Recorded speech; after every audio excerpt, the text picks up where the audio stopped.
ለምንድነው ማልለወጠው? ለምንድነው በመሰማው ቃል እግዚአብሔር በመዘምረው መዝሙር ስሜታዊ ሆኜ አለቅሳለሁ? ቃሉ ነዶኝ እኮ ውስጤ ከዚች በኋላችን ነገር አላረግም ብዬ እምላለሁ፣ ገዘታለሁ፣ ደሞ መልሼ እዛው ገኝበታለሁ። ለምንድነው በመሰማው ቃል እግዚአብሔር ለምንድነው በማደምጠው ትምህርት ልስተካከልና እንደ አምናው እንደ ካቻምናው እንዳልሆን ማረግ የሚጠበቅብኝ ብትሉ መልሱ ሁለት ነው።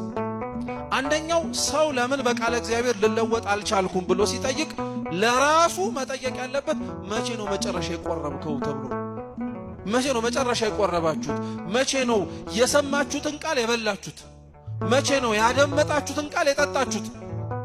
ግድ ነው ሰው በሚሰማው የሚለወጠው ተግባሩ የሚጠይቀውንም ጭምር ማድረግ ሲችል። ሁለተኛው ለምንድነው ሰው በሚሰማው ቃል እግዚአብሔር ሊለወጥ የማይችለው? ቃል እግዚአብሔር ዕውቀት ብቻ አይደለማ ሕይወትም ጭምር ይጠይቃል። ትዝ ይላችኋል የማቴዎስ ወንጌል ምዕራፍ 18 ላይ አንድ ባለጸጋ ወደ ክርስቶስ ቀርቦ የዘላለም ሕይወትን እንዲወርስ ምን ማድረግ እንደሚጠበቅበት ጠየቀው እና ክርስቶስ ትእዛዛቱን ጠብቃሉ። አትግደል፣ አታመንዘር፣ አትስረቅ፣ በሐሰት አትመስክር፣ አባትህን እናትህን አክብር፣ የባልንጀራህን ቤት አትመኝ፣ ባልንጀራህንም እንደራስ አድርገህ ውደዳል። ባለጸጋው ይህን ከልጅነት ጀምሮ ፈጽሜዋለሁ አለ። የሰማውን ያዳመጠውን ኑሮው ተብሎ የተሰበከውን ኑሮት ነበር። ዛሬ ከኛ መካከል ይሄ ሁሉ መምህራን እየተለዋወጠ ይሄ ሁሉ ዘማሪያን እየመጣ እየተሰበክን ምኑ በሰማነው የተለወጥነው ነገር ይኖር ይሆን? ምኑ ባደመጥነው የተስተካከለ ነገር የመጣልን ይሆን?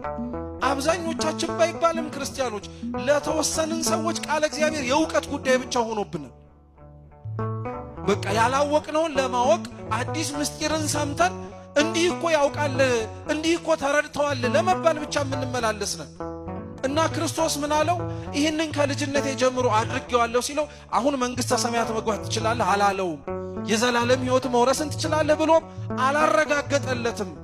ምን አለው መሰላችሁ? ፍጹም ልትሆን ብትወድ ያለን ሁሉ ሽጠህ ተከተለኝ አለው።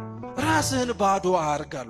ቃል እግዚአብሔር ራስን ባዶ ማድረግ ይጠይቃል። ክርስቲያኖች የምንሰማውን ቃል እግዚአብሔር ሌላ ነገራችንን ደባልቀን አናዳምጠው። ለኛ እንዲመቸንና እንዲስማማን አድርገን አንተርጉመው። አብዛኞቻችን መለወጥ ያቃተን መስተካከልም በየዓመታቱ የከበደን መስማቱን እንሰማዋለን፣ ማድመጡንም እናደምጠው ይሆናል። ነገር ግን አኗኗራችን ላይ ለኛ የተመቸንን እየመረጥን ለኛ ያልተስማማንን ደግሞ ይሄ ያን ያክል አያስፈልግም እያልን ለኛ የሚጠቅመንን ራሳችንን መከላከያ እያደረግን እኛን ሊያጠቃን የመጣውን ደግሞ በሚያነጻው በቃል እግዚአብሔር መልሰን እየተከላከልን እንደኛ ቃል እግዚአብሔርን ያጣመመው እንደኛ ቃል እግዚአብሔርን ሳይኖረው መጠቃቂያ ያደረገው ሰው አለ።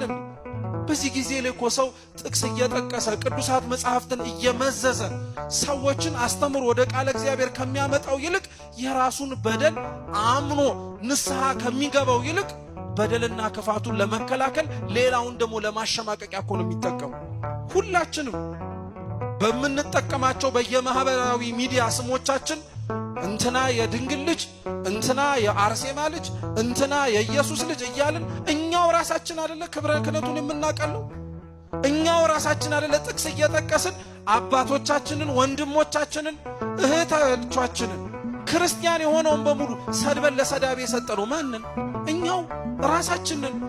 የሰማነው ቃል እግዚአብሔር ልንለወጥበት ያልቻልነው እኛው ራሳችን መጀመሪያ መለወጥም አልፈለግንም፣ ሌላውን ነው መለወጥ የፈለግነው።